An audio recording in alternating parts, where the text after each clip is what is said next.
Hi, I'm Bart Hanson. I'm the owner and lead instructor for CrushLivePoker.com. The following hand comes from our call-in show that we record live every Monday. If you enjoy this video, hit that like button, and if you want to submit to be on the show, take a look at the information in the description. All right, let's get into the first caller here, and this comes locally, and of course I will be in the live chat as well. This comes locally here from the Austin area. This is Chris. What's up, Chris? How you doing? Hey, Bart, can you hear me? Yes, I can. All right. Yeah. Yeah, so I got into a hand that would put me in a spot where I've never really studied before, so I was kind of at a loss what to do. So it'll look like I botched the whole hand here, but you can help me through it here. Okay. So I'm playing actually down in Houston. I usually play up in the Austin area, but I was down in Houston. So I played at the Card House in North Houston. So you mean the TCH, you mean? Yes. Okay, so TCH, which is where, of course, I play, and where we do the TCH live show. Although, what's interesting is that... Actually, I got to put this guy on hold. Oh, this is a new setup here. Give me 1 second. I got to put this other guy on mute. All right. Oh, maybe that's you. I don't know if you're outside, but I might have to put you on mute as well. But, yeah, so TCH is actually going to be doing a show out of Dallas, too. Chris, they're going to be doing a show out of Dallas coming up like in the next couple of weeks. And I might even be doing, of course, with these live streams, you don't have to be there. So I think that we're going to start doing like Mike, who does most of the stuff for Austin, myself. We might be doing a lot of remote commentary coming up in Dallas. But anyways, okay, so TC, so this is 1-3 match to stack, I'm assuming? Yes. Mm-hmm. Okay. And it's early in the evening, so the session is, relatively new, but everybody's pretty deep already. Most of the major players at the table already have over $1,000, including myself. This hand, we're 1,200 effective. Okay. And it's 8-handed. 8-handed, okay. So I'm sitting in the small blind with ace of spades and 4 of spades. Okay. Under the gun, +1 opens for 20. Which, even though we're all deep, was actually a little bit large. At the time, people were still only raising 10 to 15 to open. So no straddle, though, but I've seen this before. So just a straight, people are like, oh, my God, 7X. It's interesting. I mean, listen, like, obviously, if there's no ante and there's no straddle, you could literally play 0 hands. When people are opening to like 7 or 8X, you have absolutely no incentive to play. You could just play like the top 5% of hands because so much money is going in.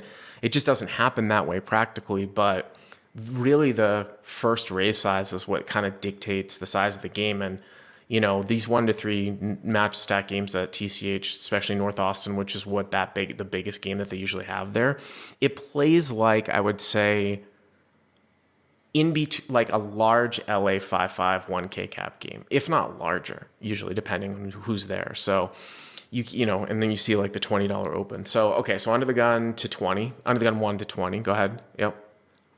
The player to his left flats, and he's been a sticky, fishy-ish player. I was hoping to get in the pot with him. Okay. So he flats. Yep. And then it folds all the way back around to me in the small blind. Uh-huh. And the big blind was really, really passive. So I thought if I flat, I'm not going to get squeezed. I wasn't ready to start free betting and getting crazy yet since it was still relatively new in the session. So I decided to flat, hoping to get in the pot with the player to the undergun +2. Uh-huh. So it's 3 ways to the flop. So big blind folds, right? Yes. Yep. Okay. And there's about $60 in the pot, 3 ways. Mm-hmm. So the flop comes out ace of clubs, 9 of clubs, and 4 of clubs. So you have ace 4 spades in the small blind, UTG 1 to 20, +2 calls. It's interesting pre-flop because you do have a suited ace. Like, I would much, much rather have your hand than, say, like 4 or 5 of spades here, especially from the small blind. I mean, I guess people would say that this, if you were playing close to equilibrium without an ante, you just fold here pre-flop more. But I still think that calling is more profitable than folding, especially with these stack sizes. And I think it could be debatable whether 3-betting is more profitable than calling. It's probably very close. You know what I mean? It's probably very close. So your three ways, the pot's $60 and the board comes out ace, 9, 4, all clubs. So you have top and bottom, right? Right. Okay. Yep. And honestly, like I said, I've just never studied what to do in this spot, so I'm just kind of playing it by ear on this one. I check out of habit. I don't see the point of leading, so I check. Yep. The pre-flop raiser makes a really small bet of $15. Okay. The player to his left calls. So he bets 15 into 60 and then plus 2 calls, right? And it's over to you. You know what's interesting here, Chris, is that, I think that checking is obviously kind of the natural thing that we do. My poker career has gone through different stages, and I might start experimenting around with this again, but I used to lead out back in the day a lot with a wide variety of hands. I was actually just kind of accidentally balanced, whether it was with draws. I'm talking about at the pre-flop raiser, sets, made flushes, things like that. I would lead out a fair amount, and I can tell you if like this hand happened back in 2007, 2008, I would probably said that I would have let out a fair amount to get, value from ace X with the club and, just value from these types of things. And then, over the past 10 years, or maybe 5 to 10 years, I've sort of fallen into just checking naturally to the pre-flop raiser, which can't necessarily be all that bad, but has to be times when leading out can be the right play. And I might start, I don't know when the next time I'm going to be playing live poker is, start mixing it up a little bit with some lead out. So as crazy as this seems, I don't actually think it would be insane for you to lead out. Now, obviously checking is totally fine. This is not like leading out in a 3-bet pot on a board of ace, king, 3. You as the person that defended out of position against the 3-bet, it's entirely different. This is a monotone board. You will have some suited hands here. Your range is a little bit more condensed out of the small blind, and then also too, like the large raise size. If you can picture him like raising to say, $8 pre-flop, and then this guy to your left calling, and then you're in the big blind, you're getting an incredible price. You're going to have a lot of hands. Here, your range is a little bit more condensed. As played, I think that I would probably just call. And this is a new thing that I think the computer modeling has said. This is where, even though I'm not a big, I think people who go to solvers and stuff, where it will often be misused, or it will not yield you the highest expectation play in a live environment. This is quite interesting. What I think the modeling has done on these boards has come back and said that you shouldn't start putting money into the pot, big time money into the pot, until your equity increases, because there are less cards left on the board, meaning you're basically just waiting for a safe card. And that was a passe argument like 5-10 years ago. No one ever really believed that. They're like, I'm not going to wait for a safe card. That's bullshit. When in fact, if you look at the equilibrium play in some of these solvers, they will actually wait for increased equity here, because your hand can be counterfeit, obviously, right? And if fourth club comes, right? So I think that this is a fairly just trivial call here. That's what I would do. Okay.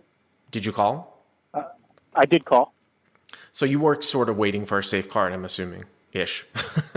Yeah, and I was just thinking, I had two thought processes. One was, okay, what's the point of betting? Trying to get information. I felt like I can get just as much information as like taking a check call pot control line as I would check raising or leading or doing something crazy. And then like, why bloat the pot out of position when it can easily go bad? Sure. Whether you want to call it pot control or just, I guess you could call it pot control. Or taking the low variance route, to put it that way. Yeah. You're basically keeping the pot smaller as the equities run closer. Right now, they're run close. Your hands run close. Whereas obviously, if a card comes off, now you're further ahead if a non-club comes, or something like that. So okay. So what's the turn? Yeah. The turn's safe. It's a deuce of diamonds. Okay. Low brick. Yep. And I feel like I'm in the exact same spot I was on the flop.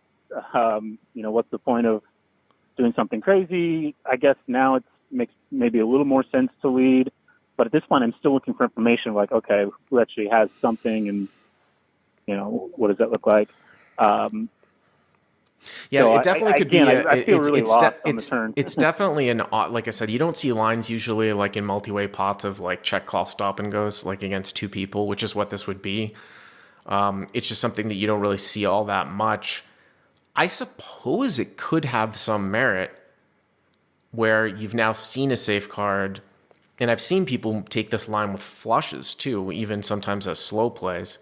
But yeah, I mean, normally it would just be to check and see what happens, in front of you. You do have that guy in the middle calling here as well. Yeah. It's not necessarily, oh my God, I'm going to protect against another club. It's just, I would tend to be like, well, this might get checked through by the pre-flop raiser because he's got two guys, especially your overcall is very, very strong. So I'm assuming that you checked. Yeah, I did. And I thought I could leave myself the option of check raising. I was kind of going to see what the size I don't know about was. Check raising. That's a little bit out there, but gotcha. I mean, maybe if the guy bet like 15 again, right, and the other guy folded or the other guy called, I mean, maybe, but yeah. So I checked, and the pre-flop raiser makes a pretty big bet of $90. Okay. Which is almost full-size pot. Yep. Under the gun plus 2 folds. Okay. So then it's heads up, or back to me. When he bets that big, I'm thinking everything's still in his range as far as at least having, random king of clubs hands that's a draw, or he's got a nutted hand, or he's got ace king for all I know. He could be betting for all, as a semi bluff, as a protection bet, or just as a hardcore value bet. So when he bets that big, I really didn't. I think with this sizing, you're just going to kind of call down here. I mean, you're going to call down here. It's a little bit unfortunate that sometimes if you just call and check a blank river, that you'll occasionally lose some value here against like an ace king or something like that. But you can actually, this is kind of similar to a little bit of like a tournament type of mentality on a board like this, where it's just like, I'm going to play it a little bit more defensively. I think that I certainly would just call. Yeah, and I was just like, my thought process at the time was like, just get the showdown cheaply, unless obviously I bink a card in the river. So I do call, and the river is another safe card for me. It's the 7 of hearts. So the pot right now is 295. Again, you flatted the small blind with ace 4 spades 3 ways, and then came out ace 9-4 all clubs. Check. Pre-flop raiser, who's +1 bets 15. +2 calls, you call 105, turns a deuce of diamonds, ace 9-4 deuce. Hero checks, under the gun bets 90, +2 folds, or under the gun 1 plus 90, +2 folds, hero just calls. 295, the river's a 7, ace 9-4, 3 clubs, turns the deuce of diamonds, river's a 7 of hearts, hero has ace 4 of spades. Obviously, I assume you're gonna check here, going with the plan, right? Yeah, if I was playing online poker, I would have had the check call button clicked. Right. I felt like I was ready to check call just about any bet. Yeah. So I check, and the pre-flop raiser just, makes a pretty big overbet at 1.5x pot. He bets 475. Pot is 285, by the way. So UTG1 bets how much? 475? Yeah, 475 into 285. Into 285. I mean, here's the thing. Like, again, this is one of these situations where,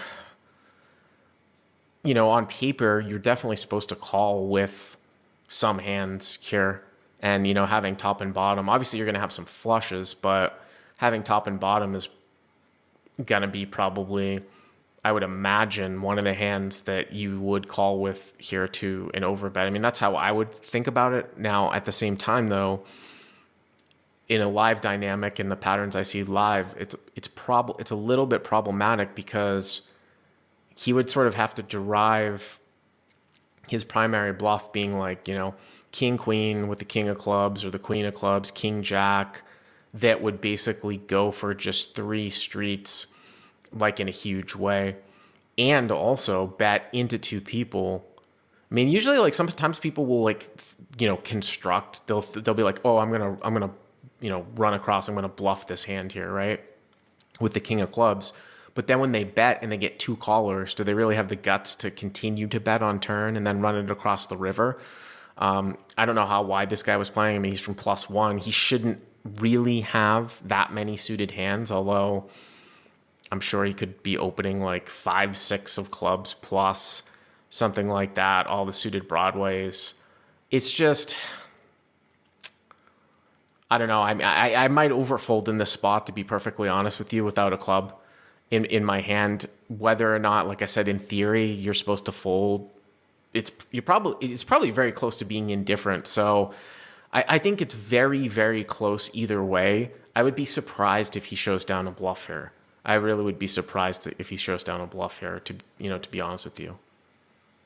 Yeah, I thought it was an interesting hand because with the ace of clubs and the 9 of clubs being on board, it reduces the number of flushes it can have, so you can really narrow down exactly what flush combos. I felt like he was a tight aggressive player, so he's opening pretty snug. So I mean, I think he's only got suited broads here if he does have a nutted hand. Well, I mean, king, queen, king, jack, king 10 of clubs, queen, jack of clubs, jack 10 of clubs. That's like 4 or 5 hands. I don't know, success. I mean, obviously it's a very thin value range. Some people are saying, well, what is he betting for value here at a higher set? No, I mean, this is a flush or a bluff. The problem, though, is that I don't know if there are enough bluffs here.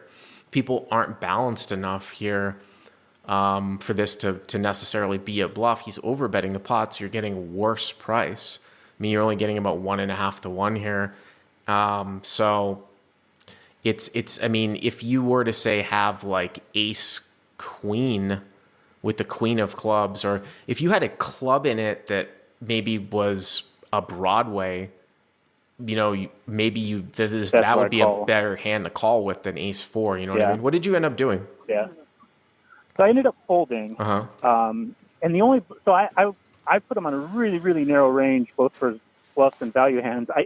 At this level, I've seen so many people just check back ace-x hands here, especially if they don't have the club. So I don't think he's betting this big with just an ace. I see a lot of players at this level, even myself, do take this line when you do flop the flush, obviously, to where, sure, you're either going to fold to any size bet, so I might as well make it big. The other thing too is that, so there's a guy in the chat here. I don't know, 2-card arsenal. I see this type of comment all the time from players that just are not accustomed to live play. 2-card arsenal says, feels like under the gun has ace queen or ace jack. He probably thought the deuce and the 7 were safe cards as well. There isn't in a million years this guy's betting ace queen or ace jack like this, unless he's somehow turning something into a bluff. It's just never it's never happening. So you pick this type of stuff up. Now maybe, and honestly, I might go, if I'm in his spot, with ace king maybe for 3 streets, but probably not with this type of sizing. But there's no way. So I think it's way too big for the 1 combo of top set and the 3 combos of middle set. I think it's way too big to blast the river with the set there. I mean, you probably size down to give value from an ace. You mean if you had like a set of 9s or something? Did you ever find out what he ended up having? I offered him $15 to show me a bluff, and he said no. And then just out of desperation, I go, pocket kings with the king of clubs, because he looked really uncomfortable on the river, which I was kicking myself. I was like, this guy did not look comfortable. So I go, pocket kings with the king of clubs, and he nodded and said, yeah, I knew you didn't have the nuts.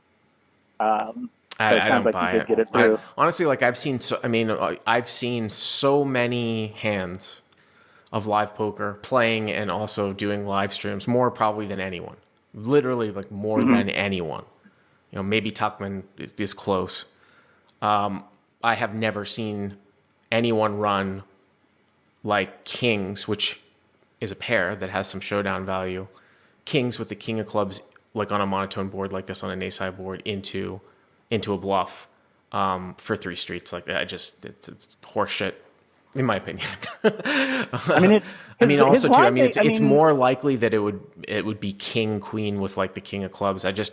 Again, when he bets in it, he gets 2 calls, and then you also call, a large bet on the turn. It's just a very, very under bluff spot, in my opinion. Yeah. So I mean, King with King of Clubs made a lot of sense afterwards because, I mean, the small lead is like, okay, where's everybody at? Maybe I can just take it down. And then the big turn bet makes a lot of sense with King of Clubs, with pocket kings, because he's like, well, I'd like everybody to fold, but if not, I'm going to bet big to build a pot if I do hit.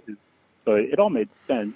But I mean, if I'm him, am I betting kings? I mean, I might be betting to build a pot up a little bit on the flop. Am I turning that into a bluff on the turn into 2 players to try to run it across 3 streets?